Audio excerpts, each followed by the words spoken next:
Hey guys, and welcome to episode number 35 of the Scipii Chronicles. And obviously, we are starting off with a siege defense, right? It's been a while since I played this game, this particular part of the game, so don't be too disappointed when I don't know what I'm talking about. However, siege defense is generally an easier thing to do, especially if you have good archers like I do. I have the reform archers, which what I mean by that is you guys know the Marius reforms that happen later in the game, and as soon as that happens, the archers go from good to freaking awesome, and their range just increases, their attack increases, everything increases. I really like the archers as soon as the Marian or Marius, I'm not sure. Anyways, as soon as the reform happens, they're just so superior after that. I don't know what I don't know what this guy did.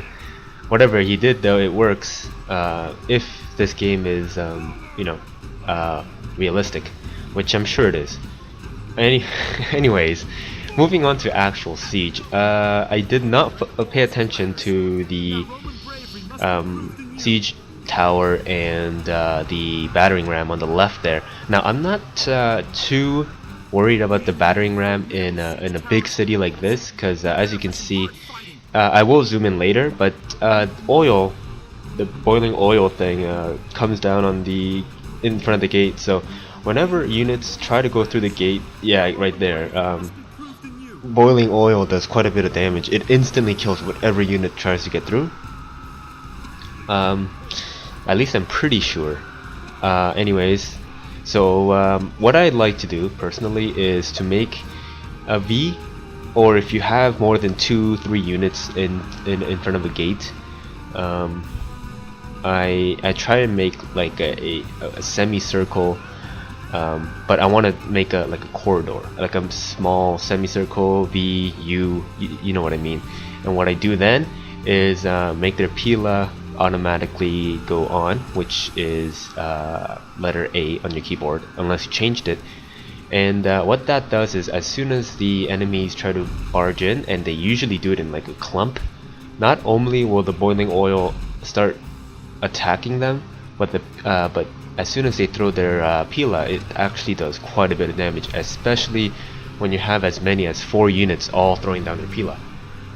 So I see some chariots are coming in. Anything literally that comes through the gate, I am not too worried, because not only are my infantry really strong at this point, like these are legionary cohorts, like the only things better are Praetorian and Urban, which take 2 turns to make, which I am not patient enough to make, because that would take 4 turns just to make 2 units.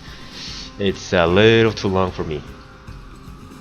Anyways, I noticed that my units just froze there, and I was thinking, did my computer freeze? So I click over and make them attack, and all of a sudden they stop freezing. It's Rome Total War. If my biggest complaint is the amount of bugs siege-wise.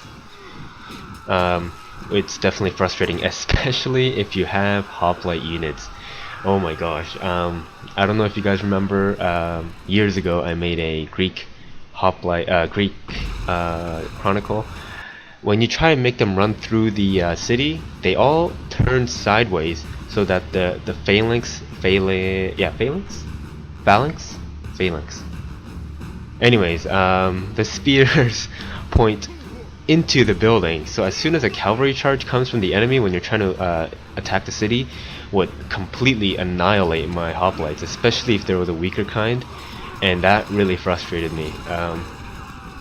I'm not surprised that they didn't fix the bugs nowadays, because I mean this game's like what, 6-7 years old.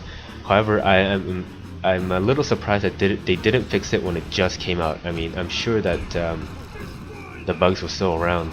However, still a great game. I enjoyed it a lot, and not to be too much, not trying to spoil the campaign too much, but you know the financial riot crisis I was having. At this point, and in the next episode, I'm just laughing at the amount of soldiers being destroyed there. Actually goes back in track, so I can finally get everything back in track and start progressing, which is a good thing, because as soon as this chronicle is done, as everybody knows, Empire is coming up next.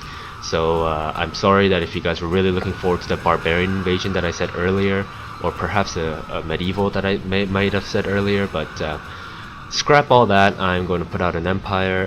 I think there are some long-term YouTubers out there, so when I was back in 2006 and made my videos, you guys still know what I'm talking about. So Empire is definitely going to be a little treat for the subscribers that have stood by or are still around for me, even 4 years after the road, which is quite amazing in my opinion. So thank you guys. However, for my newer subscribers, I'm sure you guys will like Empire. I really enjoyed that. The campaign is so much more in depth. I'll probably do the very first episode explaining everything, just in case you guys haven't played Empire Total War or are still a little confused by that. So I'll explain everything. Still play the campaign, don't get me wrong, but the the campaign will be the first few minutes at least. Several minutes actually, probably 10-15, will just be me explaining how everything works now, because when I first played it on easy, I had a difficult time in the beginning, like especially with that clamor for reform thing. And anyways, moving back to, I know I jump a lot of topics, and I'm actually surprised because this is about 7 minutes in, and this is my first and only first take, meaning I came up here because I had free time to do a commentary, and 7.5 minutes in, and I'm still going strong with the first recording. That never happens to me. I usually do like 4 minutes, 2 to 4 minutes of time, and then I'm like, okay, I'm gonna redo this because I go on about something completely irrelevant. So this is another glitch I'm talking about, and I try and make my horsemen here an attack, but and it says they're routing, as you can see by the white flag, but they're just destroying my cavalry, and I'm not doing any damage to them. So I'm like, what's going on? Like, why are they not routing? So I had to take my, that's another glitch where they just stop freeze, where they just freeze again. So I had to take my legionary cohorts out of here and attack those guys. Weird. However, this siege was particularly easy because as soon as you get those big walls, I think this is just called a stone wall. As soon as you get stone walls, you don't have the crappy tower, the wooden tower thing that shoots like one arrow at like every 3 seconds. Instead, you get like massive towers, and the biggest advantage that you have when you upgrade these walls is definitely the boiling water, or boiling oil, I guess it's called, and also I think eventually the towers shoot ballistas. I'm not quite sure about that, and to my knowledge, in Empire they took that out, the boiling oil. I'm not sure. Can somebody confirm that in the comments? Only if you know. I don't want the false fact. I guess it's not called fact if it's false. Anyways, this siege is about done. So as you can see there, it was just a complete one-sided battle, and like I said, that's all because of that oil, and the fact that Pontus has pretty weak infantry, or at least they brought weak infantry to the siege. So anyways, it's still one take. I'm actually very happy about that.